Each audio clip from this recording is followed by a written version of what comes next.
Atlas Shrugged romanı Ayn Rand tərəfindən yazılmışdı. Bu romanda dünya tədricən dağılmağa başlayır. Zavodlar bağlanır, qatarlar dayanır və çox ağıllı insanlar qəfil şəkildə yoxa çıxırlar.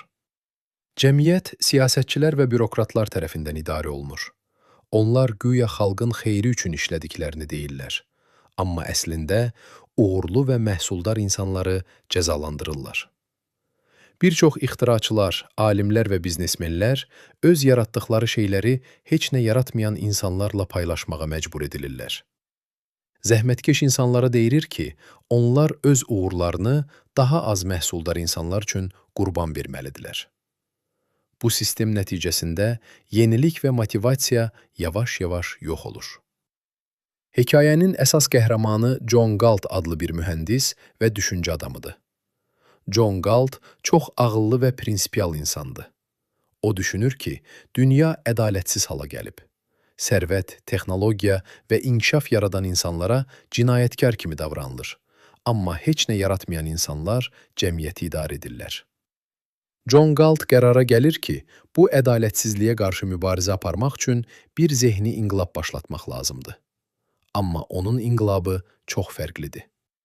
O, silahla mübarizə aparmaq əvəzinə cəmiyyətin ən məhsuldar insanlarını işlərini dayandırmağa çağırır.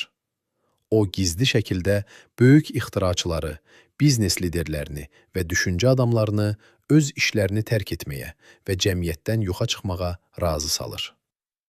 Bir-bir dünyanın işləməsini təmin edən insanlar yoxa çıxırlar.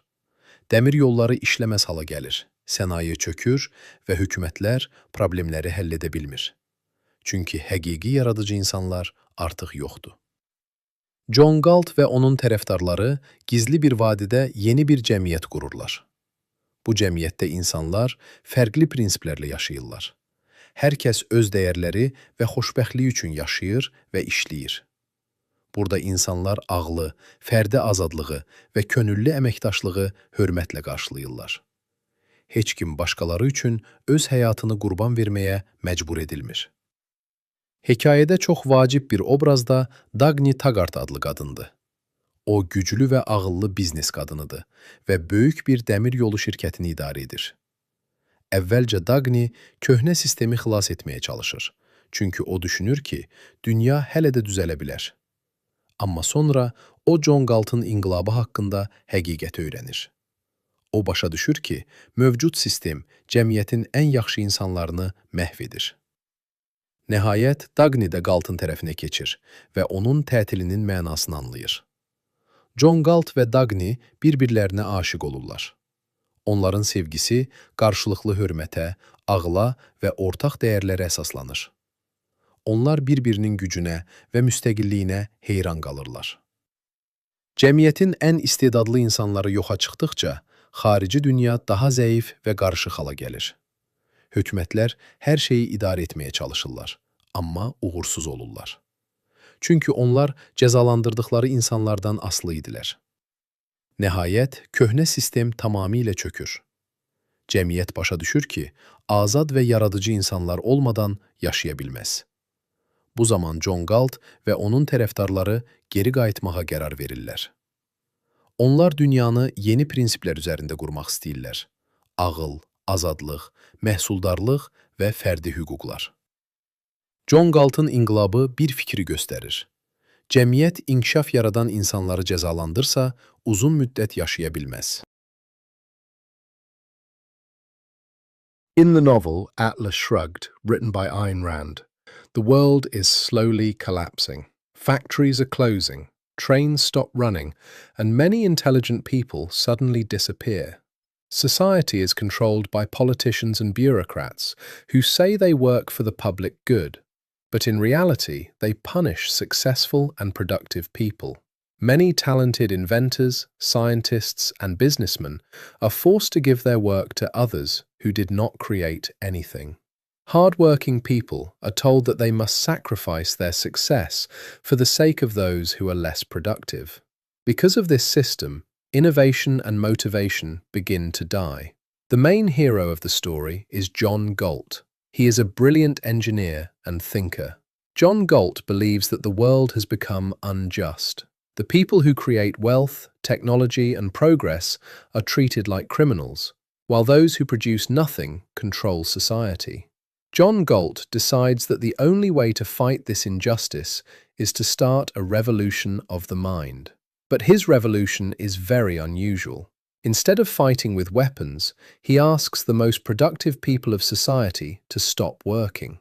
He secretly convinces great inventors, business leaders, and thinkers to leave their jobs and disappear from society. One by one, the people who keep the world running vanish.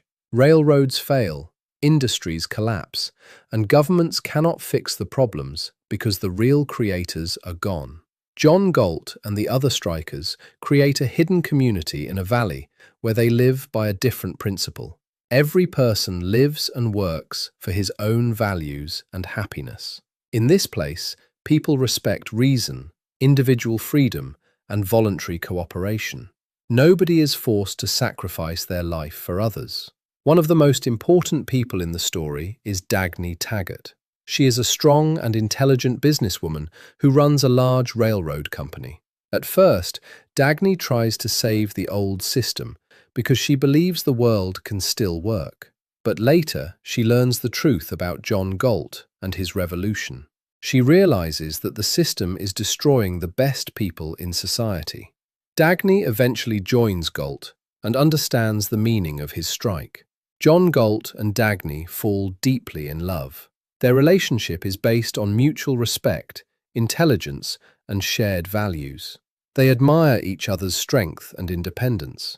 As more talented people leave society, the outside world becomes weaker and more chaotic. Governments try to control everything, but they fail because they depend on the very people they punished. Finally, the old system collapses.